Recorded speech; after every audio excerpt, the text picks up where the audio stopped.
is what makes the lines different from Volkswagen or from Toyota or from General Motors. Because these are the three groups which are in front of us, are about the same size than us. Well, what makes us different is the diversity. Diversity means we are, bunch of companies linked together, completely different personalities, different culture, different bases, and we don't have one dominant culture. So in a certain way, diversity is something which is the illustration of the lines. Particularly when you compare it to all the other major automotive groups. I mean, if you take Toyota, which is really the symbol of the Japanese company. If you take Volkswagen, which is a symbol of a German company. Or if you take General Motors, which is a symbol of an American company.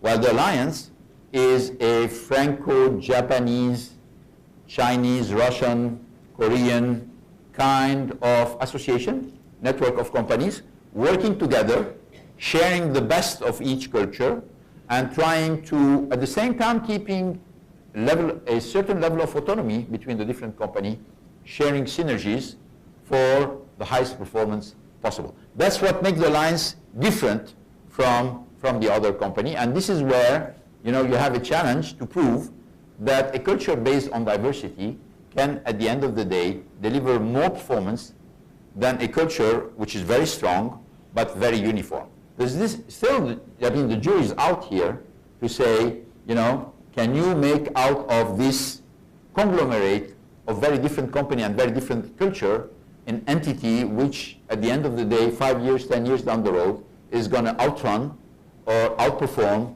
associations which are more uniform. And frankly, it's an interesting debate because or you consider diversity as a strength, or you consider diversity as a weakness, which means, and the debate is open. Say, well, obviously, if you have a very uniform group, you're going to perform much faster, you're going to be much more efficient, it's going to require you less energy to do a specific objective. It is true. At the same time, when you have a group which is diverse, it's take you much more energy to put the team together. At the same time, you're going to find much better solutions. Or you're going to go way beyond what you thought you would be going at the beginning, because by sharing opinions coming from different angles and different culture, you end up finding better technology, better product, better compromise, and probably make better decisions than if you were a very homogeneous group. There is a lot of research taking place in this arena, and a lot of research coming with some particularly academic institution, but we are running our operation based on the fact that we think diversity at the end of the day, even though it's harder, it will bring you better decision and better product. And tell you about Nissan. I think when 60%, I'm going to give you some very specific example, but when 60% of your car buyers globally are women, and when through systematic surveys that what women are looking for in general, what women are looking for in a car is very different for what men are looking for in a car. And when women tell you, for example, and this is across the board independently of nationality, a woman going to a dealer, 80% of women going to the dealer prefer to be attended by a woman. 80%. 20% don't care. Or do I say it's okay, that's fine. 80% want a woman. When you ask the question to men, well, 50% of men says, I prefer a woman, 50% said, I prefer a man. Okay? So, women want 80% of women, men want 50% of women. So you say, oh, logically, you should have plenty of women in the sales force, in the dealers. Well, not at all.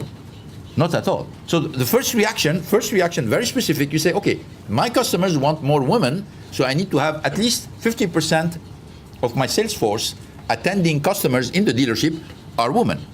Well, we're not. We're barely at 15%, and I can tell you we have been investing and hiring and training very quickly. This is a very simple example of why we need more women, because customers want it. When women look at cars, and again, I'm talking statistics here, I'm not talking about specific, they look at attributes that usually men do not pay too much attention on. They look about position in the car.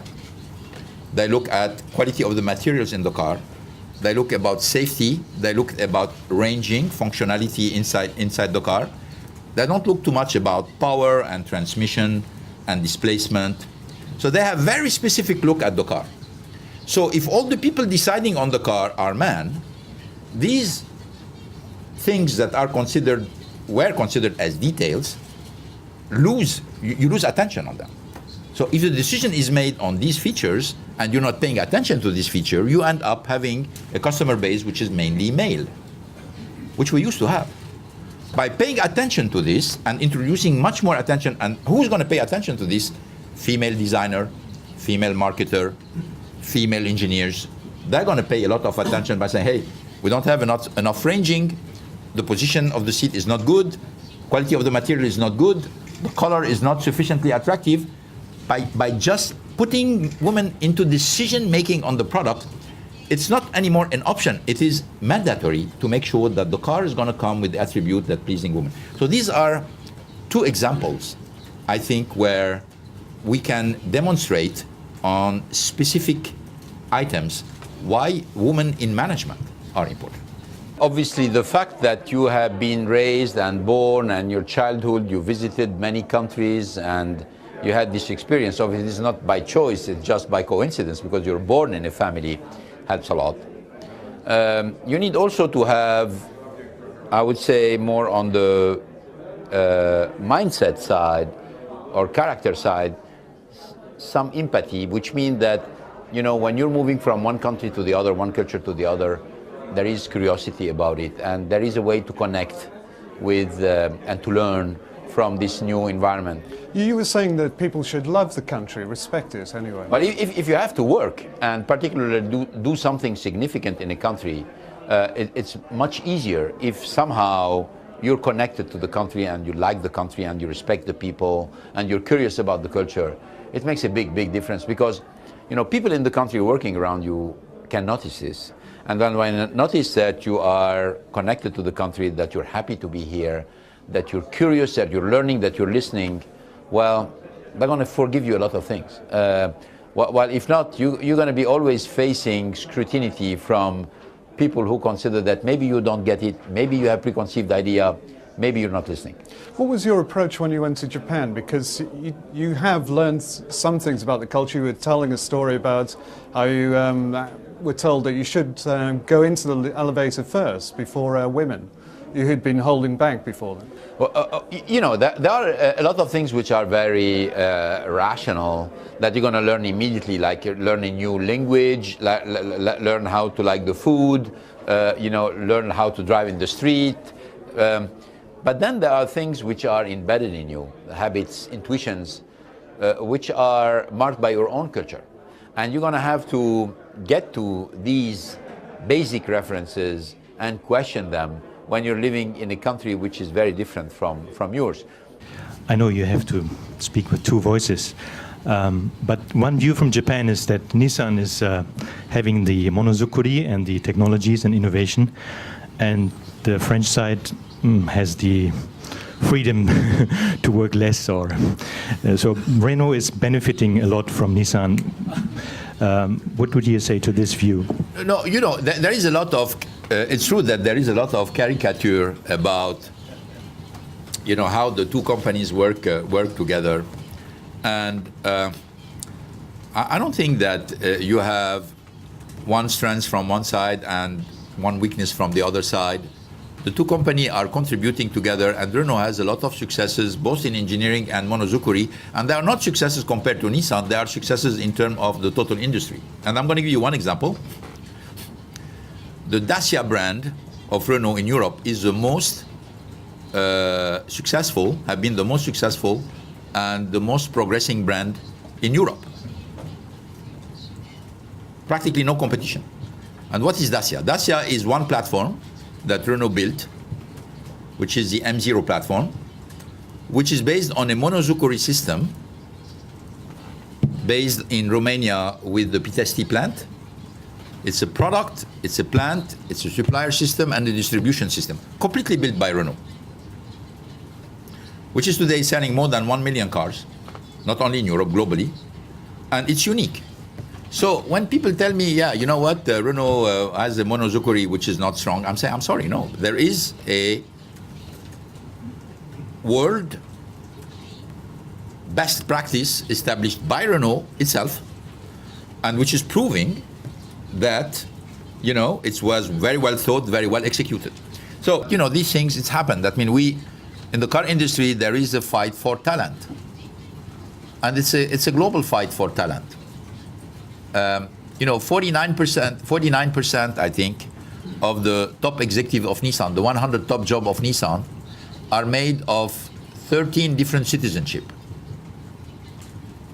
13. Because when I say 49% of the top executive of Nissan are foreigners, people say they're all French. No, not at all. The number one is British. Then you have French. We have Spanish. We have South African. We have Brazilians. We have Chinese. And that's the strength of Nissan, is to be at the same time very Japanese, but very global also, by having a lot of talent coming from different parts of the world. And there is in our industry, because of the competitive nature of our industry, there is a war for talent. It's normal. It's normal. You have somebody doing a great job in somewhere, and you have a problem in the same area. Well, you say, I can go much faster if I can get this talent in my company. But when you do this, from time to time, you have to accept to lose some of this talent, because the talent, once the job is done, or mostly done, is going to leave you for something else. It's part of the game. It's part of the game. And we need to get used to this game. So, obviously, we always, when we lose the talent, we're not very happy about it, but at the same time, we understand it's part of the game.